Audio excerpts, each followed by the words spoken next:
नसीब सबका अपना अपना होता है। नसीब को सिर्फ दुआओं से बदला जा सकता है। किसी और का छीन कर अपना नहीं बनाया जाता। दुआएं लिया करो, अल्लाह नसीब बदल देता है।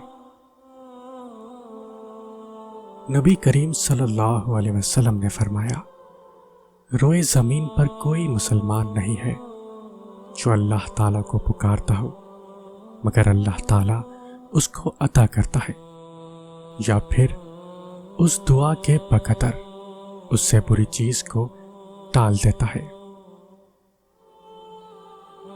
दुआ नसीब वालों को मिलती है, इसलिए जब कोई आपको दुआ दे तो उसके लफ्जों पर सदके दिल से आमीन कहो।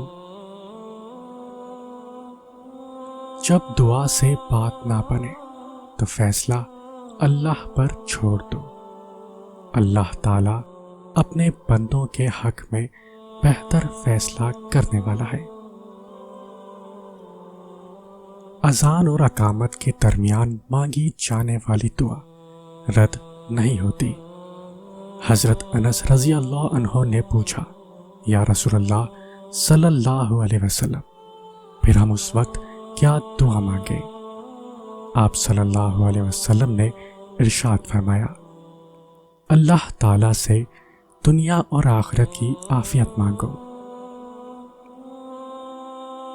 रसूल अकरम सल्लल्लाहु अलैहि वसल्लम ने फरमाया, 3 दुआएं ऐसी हैं जिनकी कबूलियत में कोई शक नहीं।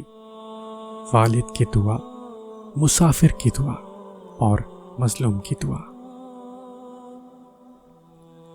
बाज़ औक़ात मुंह से निकली बातें वाकई पूरी हो जाया करती हैं, और कुछ दुआएं भी भले वो देखने में कितनी ही नामुमकिन नजर आती हों। चीजें जितनी नामुमकिन होती हैं उतनी ही मुमकिन भी तो होती हैं।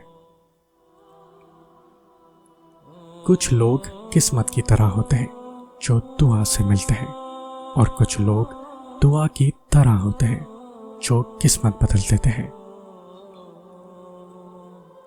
नबी करीम सल्लल्लाहु अलैहि वसल्लम ने फरमाया, कोई चीज नहीं है जो दुआ से बढ़कर अल्लाह ताला के यहाँ ज्यादा इज्जत वाली हो।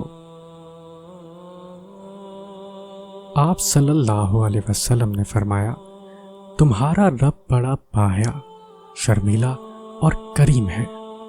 उसे इस बात से शर्म आती है कि उसका बंदा उसके सामने हाथ फैलाए तो वो उन्हें खाली या नामुराद लौटा दे। अल्लाह से बातें किया करो, वो सबसे करीब है, वो दिलों के राज जानता है, वही दुख दूर फरमाता है। दुआ दस्तक की तरह होती है और मुसलसल दस्तक से दरवाजा खुल ही जाता है।